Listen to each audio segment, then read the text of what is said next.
Баршаңызға сәлем, қайырлы күн. Бүгін сіздермен Патриция Кристоферсонның веналық салфеткасының тоқуымен бөліскім келеді. Бұл салфетканың схемасы жоқ. Бүгін сіздермен жазбаша түрде тоқитын боламыз. Салфетка тоқу үшін өздеріңізге ыңғайлы етіп жіп және соған сәйкес ырғақ алуларыңызға болады. Бұл салфетканы осындай Ярнарттың Виолет деген жібінен тоқымақшымын. Құрамы 50 грамм және 282 метр. Дайын болсақ бастайық. Ең алдымен ырғаққа 8 үлпілдек шалу тоқып аламыз. Бұл бізде начальная петля, бастапқы жіп. Ары қарай 8 үлпілдек шалу тоқимыз. 1, 2, 3, 4, 5, 6, 7, 8. Бастапқы үлпілдек шалудың ішіне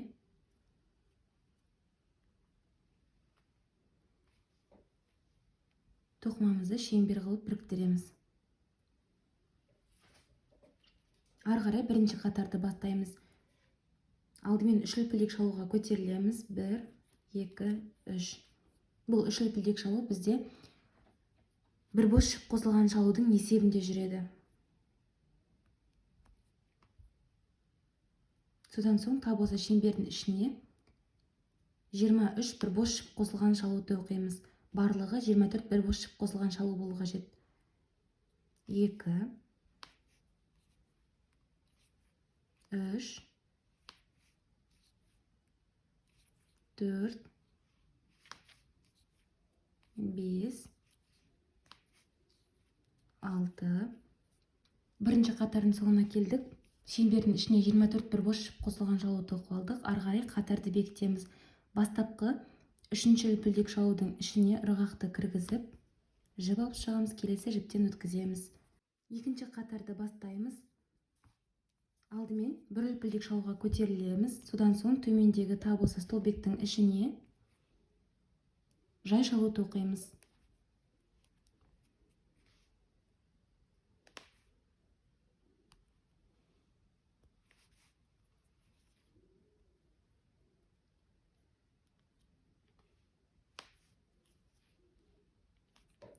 Ары қарай 2 үлпілдек шалу.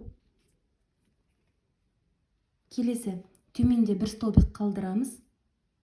Одан кейінгі столбиктің ішіне тағы да бір жай шалу тоқимыз.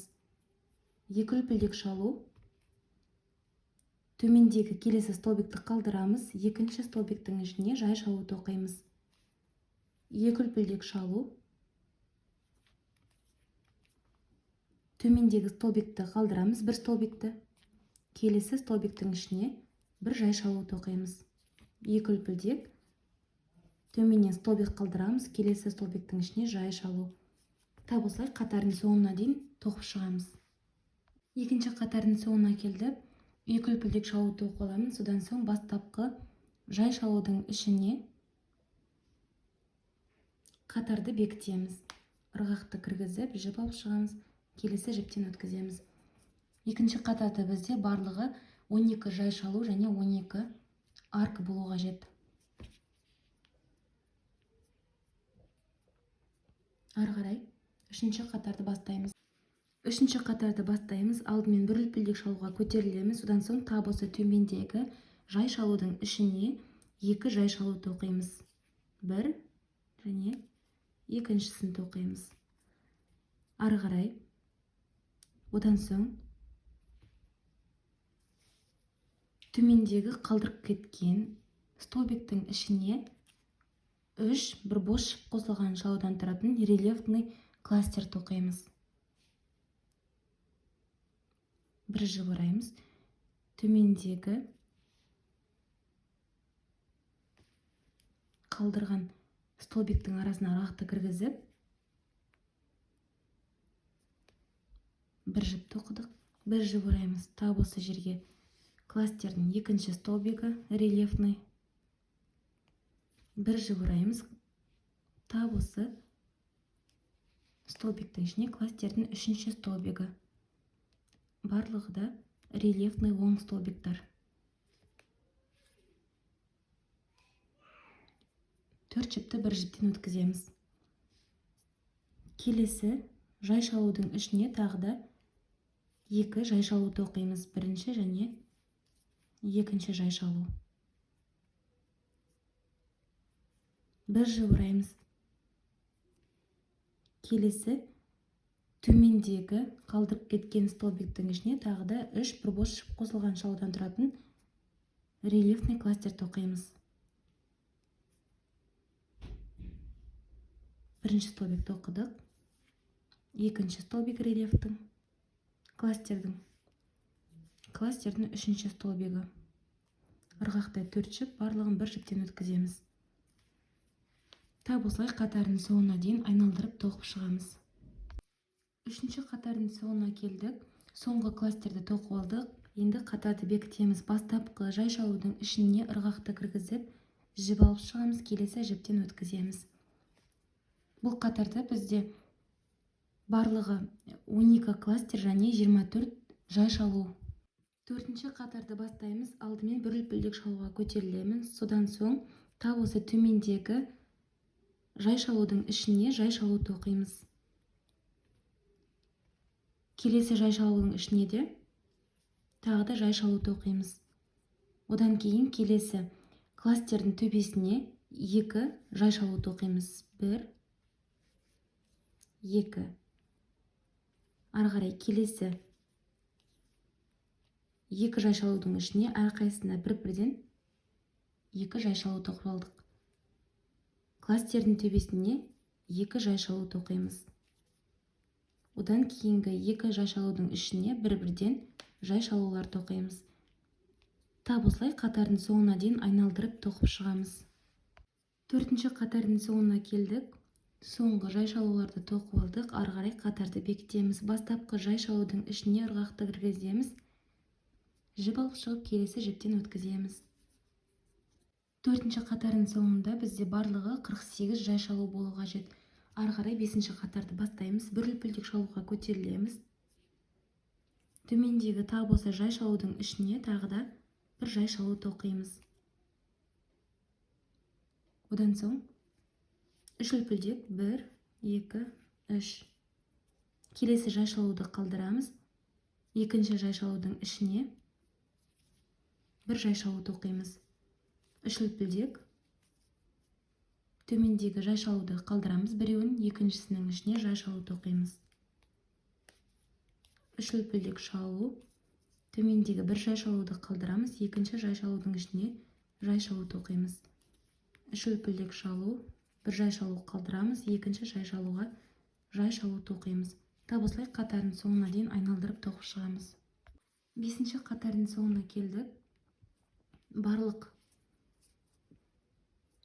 24 жай шалуды тоқып алдық. Ары қарай соңғы 3 үлпілдектен тұратын арканы былай тоқимыз. Бір жіп ұраймыз. Бастапқы жай шалудың төбесіне ішіне ырғақты кіргізіп, жіп алып шығамыз. Алдымен екі жіптен, содан соң тағы да екі жіптен өткіземіз. Бұл бізде арка. Алтыншы қатарды бастаймыз. Алдымен 7 үлпілдек шалуға көтеріліп аламыз. 2, 3. Бұл 3 үлпілдек шалу бізде бір бос жіп қосылған шалудың есебінде жүреді. Қалған 4 үлпілдек шалу 1, 2, 3, 4. Бұл бізде арка. Бір жіп ұраймыз. Тап осы төмендегі арканың ішіне бір бос жіп қосылған шалудан тұратын столбик тоқимыз. Келесі арканың ішіне 3 үлпілдектен тұратын жай шалу тоқимыз. Бір жіп ұраймыз. Келесі арканың ішіне тағы да бір бос жіп қосылған шалудан тұратын бірінші столбик. 4 үлпілдек шалу. 3, 4. Бұл арка. Тап осы арканың ішіне екінші бір бос жіп қосылған шалудан тұратын столбикті тоқимыз. Келесі арканың ішіне жай шалу. Бір жіп ұраймыз. Келесі арканың ішіне бірінші бір бос жіп қосылған шалу. 4 үлпілдек. 3, 4. Тап осы арканың ішіне екінші бір бос жіп қосылған шалудан тұратын столбикті тоқимыз. Тап осылай қатардың соңына дейін айналдырып тоқып шығамыз. 6-шы қатардың соңына келдік. Соңғы жайшалуды тоқып алдық. Ары қарай қатарды бекітеміз. Бастапқы 3-ші үлпілдек шалудың ішіне 1, 2, 3 ырғақты кіргізіп, жіп алып шығамыз. Келесі жіптен өткіземіз. 7-ші қатарды бастаймыз. Алдымен алдыңғы 4 үлпілдек шалудан тұратын арканың ішіне ілгері жылжып аламыз. Бір жіпке. Содан соң бір үлпілдек шалуға көтерілеміз. Тап осы арканың ішіне төмендегі алдымен 3 жай шалу тоқимыз. 1, 2, 3. 3 үлпілдек шалу. 1, 2, 3. Қайтадан тап осы арканың ішіне қалған 3 жай шалу тоқимыз. 1, 2, 3. Барлығы 6 жай шалу. Келесі төмендегі бір бос жіп қосылған шалудан тұратын столбикті қалдырамыз. Жай шалудың ішіне жай шалу тоқимыз. Одан соң келесі арканың ішіне 4 үлпілдектен тұратын тағы да алдымен 3 жай шалу. 1, 2, 3. Одан соң 3 үлпілдек шалу. 3. Тап осы арканың ішіне қалған 3 жай шалуды тоқимыз. Бірінші, екінші жай шалу және үшінші жай шалу. Қатардың соңына дейін айналдырып тоқып шығамыз. 7-ші қатардың соңына келдік. Соңғы жай шалудың ішіне жай шалу тоқып алдық. Ары қарай қатарды бекітеміз.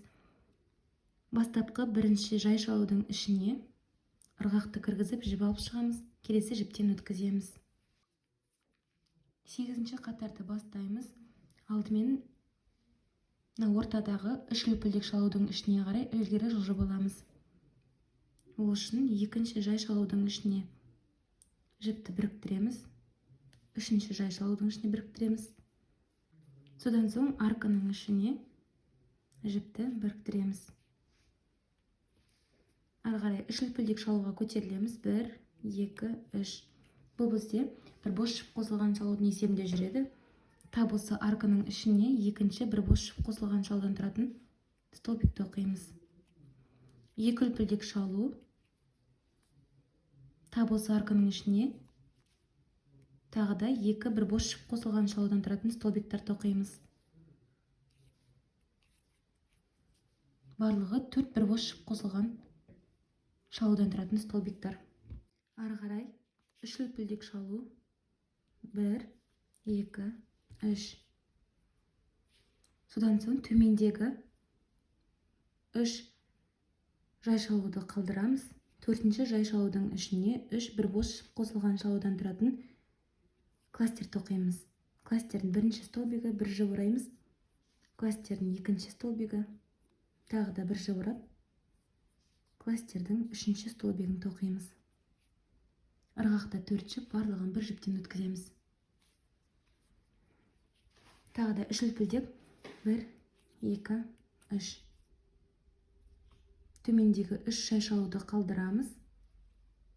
Содан соң арканың ішіне бірінші бір бос жіп қосылған шалу, бір жіп орап, екінші бір бос жіп қосылған шалу, 2 үлпілдек. Тап осы арканың ішіне тағы да 2 бір бос жіп қосылған шалудан тұратын столбиктерді тоқимыз. Бірінші және екінші. Қатардың соңына дейін айналдырып тоқып шығамыз. 8-ші қатардың соңына келдік. 3 үлпілдек шалу тоқып аламыз. Ары қарай қатарды бекітеміз.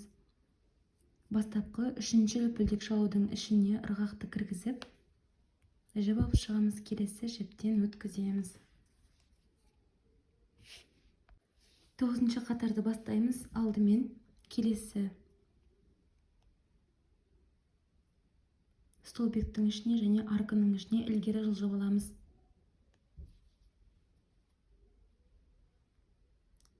Столбиктің ішіне бекітеміз жіпті. Содан соң арканың ішіне бекітеміз. Ары қарай 3 үлпілдек шалу. 1, 2, 3. Бұл бізде бір бос шып қосылған шалудың есебінде жүреді. Бір жіп орап, тап осы арканың ішіне екінші бір бос шып қосылған шалуды оқимыз. 2 үлпілдек шалу, тап осы арканың ішіне қалған 2 бір бос шып қосылған шалуды оқимыз. Бірінші столбик, тағы жіп ораймыз. Арканың ішіне екінші столбик. 3 үлпілдек шалу, 2, 3. Төмендегі 3 үлпілдіктен тұратын бірінші арканың ішіне жай шалуды оқимыз. Содан соң келесі арканың ішіне де жай шалуды оқимыз. 3 үлпілдек шалу, 2, 3. Келесі арканың ішіне столбиктардың ортасындағы алдымен 2 бір бос шып қосылған шалу, 2 үлпілдек шалу, содан соң тағы да арканың ішіне 2 бір бос шып қосылған шалуды оқимыз. Барлығы 4 бір бос шып қосылған шалу. 3 үлпілдек, 1, 2, 3. Төмендегі 3 үлпілдектен тұратын арканың ішіне бірінші жай шалу, келесі арканың ішіне екінші жай шалу. 3 үлпілдек шалу, қатардың соңына дейін айналдырып осылай тоқып шығамыз. 9-шы қатардың соңына келдік.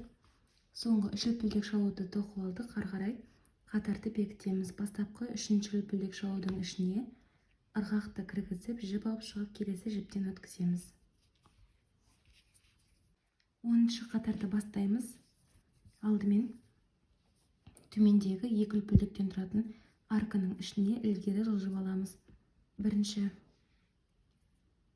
келесі столбиктің ішіне бекітеміз жіпті. Одан соң арканың ішіне бекітеміз.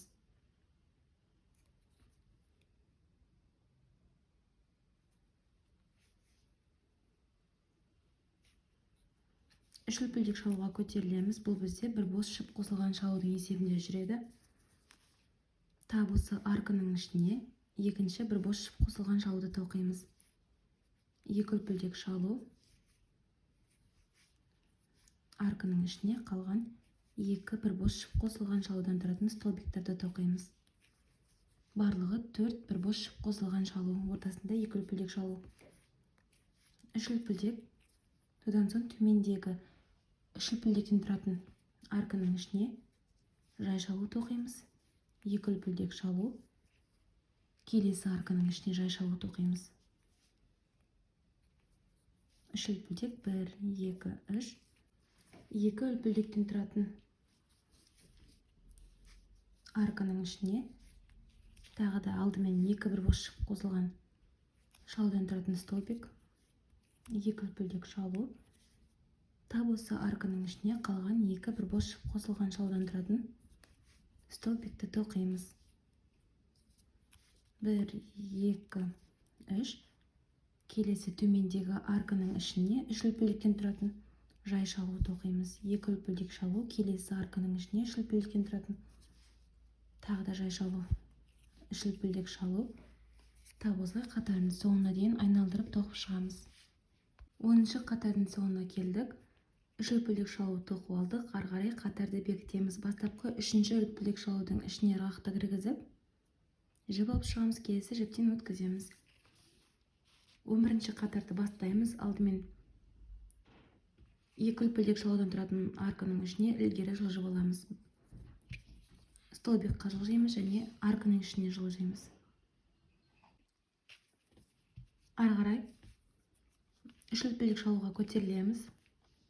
Бұл бізде бірінші бір бос шып қосылған шалудың есебінде жүреді. Тап осы арканың ішіне екінші бір бос шып қосылған шалу, 2 үлпілдек, тағы да тап осы аркаға 2 бір бос шып қосылған шалудан тұратын қалған столбикті тоқимыз.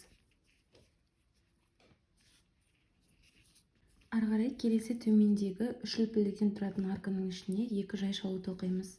1, 2. Келесі жай шалудың ішіне де жай шалу тоқимыз. Одан кейін 2 үлпілдектен тұратын арканың ішіне бір жай шалу тоқимыз. Содан соң екі үлпілдек шалудан тұратын кішкентай пикот оқимыз. Екі үлпілдек шалу. Ең бірінші үлпілдек шалудың ішіне жіп кіргізіп, келесі жіптен өткіземіз. Содан соң төмендегі келесі жай шалудың ішіне тағы да бір жай шалуды оқимыз. Одан кейін үш үлпілдектен тұратын арканың ішіне тағы да екі жай шалуды оқимыз. Үш үлпілдек шалу, 1, 2, 3. Келесі столбиктардың ортасындағы арканың ішіне алдымен екі бір бос шып қосылған шалуды оқимыз. Екі үлпілдек шалу, тап осы арканың ішіне қалған екі бір бос шып қосылған шалудан тұратын столбикті тоқимыз. Үш үлпілдек. Келесі үш үлпілдектен тұратын арканың ішіне екі жай шалу.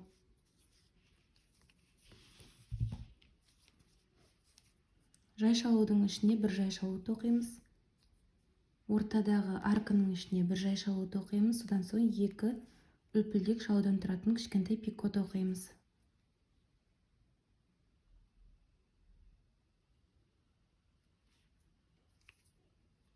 Келесі жай шалудың ішіне жай шалу. Үш үлпілдектен тұратын арканың ішіне екі жай шалу. 1, 2, үш үлпілдек, 1, 2, 3. Тап осылай қатардың соңына дейін айналдырып тоқып шығамыз.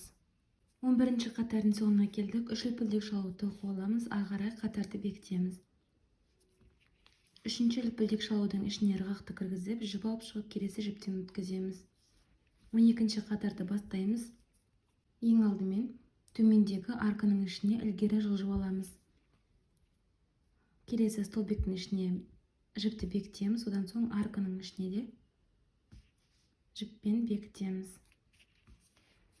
Үш үлпілдек шалуға көтерілеміз. Бұл бізде бір бос жіп қосылған шалудың есебінде жүреді. Бір жіп ораймыз, тап осы арканың ішіне екінші бір бос жіп қосылған шалуды тоқимыз. Екі үлпілдек шалу, тап осы арканың ішіне қалған екі бір бос жіп қосылған шалудан тұратын столбиктарды тоқимыз. Барлығы 4 столбик. Үш үлпілдек. Одан соң төмендегі үш үлпілдектен тұратын арканың ішіне жай шалу тоқимыз. 7 үлпілдек шалу, 2, 3, 4, 5, 6, 7. Келесі үш үлпілдектен тұратын арканың ішіне тағы да жай шалу тоқимыз. Үш үлпілдек, 2, 3. Келесі екі үлпілдектен тұратын арканың ішіне алдымен екі бір бос жіп қосылған шалу тоқимыз. 1, бір жіп орап, екінші столбик. Екі үлпілдек шалу, тап осы арканың ішіне қалған екі бір бос жіп қосылған шалуды тоқимыз.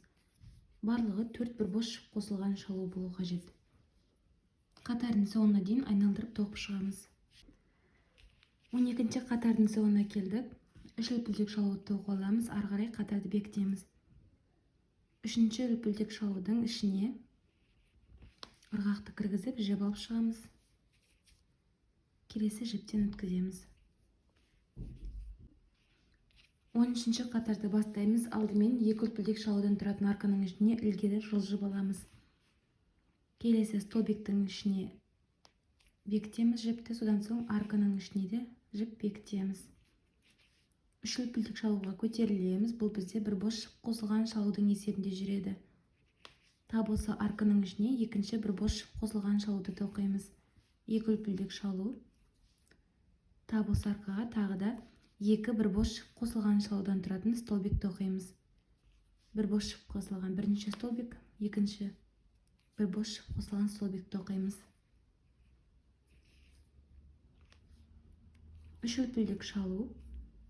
Келесі төмендегі үш үлпілдек шалудан тұратын арканың ішіне екі жай шалу тоқимыз. Бірінші, екінші жай шалу. Ары қарай келесі 7 үлпілдек шалудан тұратын арканың ішіне алдымен екі жай шалу тоқимыз. Үш үлпілдек шалу. Тап осы арканың ішіне тағы да екі жай шалу тоқимыз. 1, 2. Келесі үш үлпілдіктен тұратын арканың ішіне екі жай шалуды оқимыз. 1, 2. Үш үлпілдік шалу. Келесі арканың ішіне екі үлпілдік шалудан тұратын. Тағы да қайталап, алдымен екі бір бос шып қосылған шалу, екі үлпілдек, тап осы арканың ішіне екі бір бос шып қосылған шалуды тоқимыз. Барлығы 4 бір бос шып қосылған шалу. Қатарды соңына дейін айналдырып тоқып шығамыз. 13-ші қатардың соңына келдік. Үш үлпілдік шалу тоқып алдық. Ары қарай қатарды бекітеміз. Үшінші үлпілдік шалудың ішіне ырғақты кіргізіп, жіп алып шығамыз. Келесі жіптен өткіземіз. 14-ші қатарды бастаймыз. Алдымен төмендегі екі үлпілдік шалудан тұратын арканың ішіне ілгері жылжып аламыз. Төмендегі столбиктің ішіне бір жіпке жылжимыз, содан соң арканың ішіне де бір жіпке жылжимыз. Ары қарай үш үлпілдік шалуға көтерілеміз. Бұл бізде бірінші бір бос шып қосылған шалудың есебінде жүреді. Тап осы арканың ішіне екінші бір бос шып қосылған шалуды тоқимыз. Екі үлпілдік шалу. Тағы да тап осы арканың ішіне екі бір бос шып қосылған шалудан тұратын столбиктарды тоқимыз. Міне барлығы 4 столбик. Үш үлпілдік шалу 1, 2, 3 арка. Төмендегі үш үлпілдіктің ішіне жай шалу тоқимыз. Бір жіп ораймыз. Төмендегі келесі үш үлпілдіктің ішіне алдымен бірінші бір бос шып қосылған шалуды тоқимыз. Екі үлпілдік шалу. Тап осы арканың ішіне екінші бір бос шып қосылған шалу. Екі үлпілдек. Арканың ішіне үшінші бір бос шып қосылған шалу. Екі үлпілдек. Және соңғы төртінші бір бос шып қосылған шалудан тұратын столбикті тоқимыз. Келесі арканың ішіне үш үлпілдіктен тұратын жай шалу тоқимыз. Үш үлпілдік шалу. Келесі екі үлпілдік шалудан тұратын арканың ішіне тағы да алдымен екі бір бос шып қосылған шалудан тұратын столбиктарды тоқып аламыз. Екі үлпілдік шалу. Тап осы арканың ішіне қалған екі бір бос шып қосылған шалудан тұратын столбиктарды тоқимыз. Үш үлпілдік шалу. Келесі арканың ішіне жай шалу. Одан кейінгі арканың ішіне 4 бір бос шып қосылған шалудан тұратын столбиктарды тоқимыз. Араларында екі үлпілдек шалудан болады. Қатардың соңына дейін айналдырып тоқып шығамыз. 14-ші қатардың соңына келдік. Үш үлпілдек шалу тоқып аламыз. Ары қарай үшінші үлпілдек шалудың ішіне ырғақты кіргізіп, жіп алып шығып қатарды бекітеміз. 15-ші қатарды бастаймыз. Алдымен екі үлпілдік шалудың ішіне ілгері жылжып аламыз.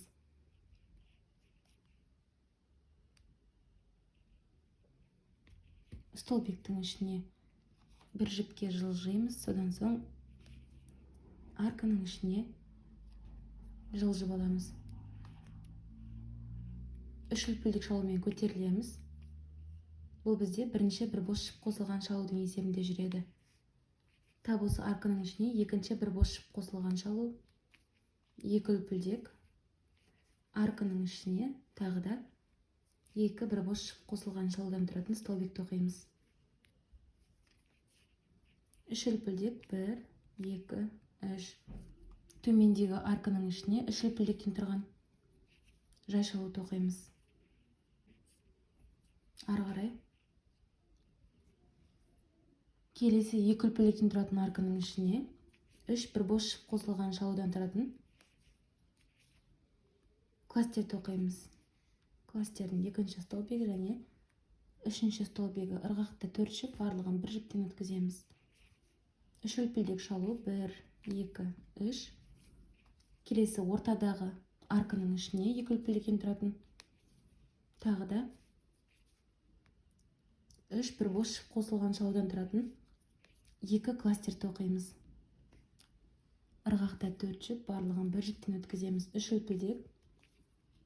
Тап осы төмендегі арканың ішіне екінші кластер тоқимыз. Бірінші столбик, екінші столбик, бір бос жіп ораймыз. Үшінші столбик, барлығын бір жіптен өткіземіз. 3 үлпілдек шалу. Келесі арканың ішіне тағы да кластер тоқимыз.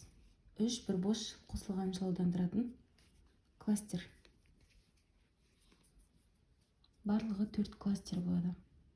Ортаға 2 кластер тоқимыз ортадағы арканың ішіне. Келесі арканың ішіне жай шалу тоқимыз. 3 үлпілдек шалу. Одан кейін столбиктардың арасындағы арканың ішіне тап сол узорды қайталап тоқимыз. Бірінші столбик, бір жіп ораймыз. Екінші столбик, 2 үлпілдек шалу. Тап осы арканың ішіне қалған 2 бір бос жіп қосылған шалудан тұратын столбикті тоқимыз. 3 үлпілдек шалу. Келесі арканың ішіне жай шалу. Тап осылай қатардың соңына дейін айналдырып тоқып шығамыз.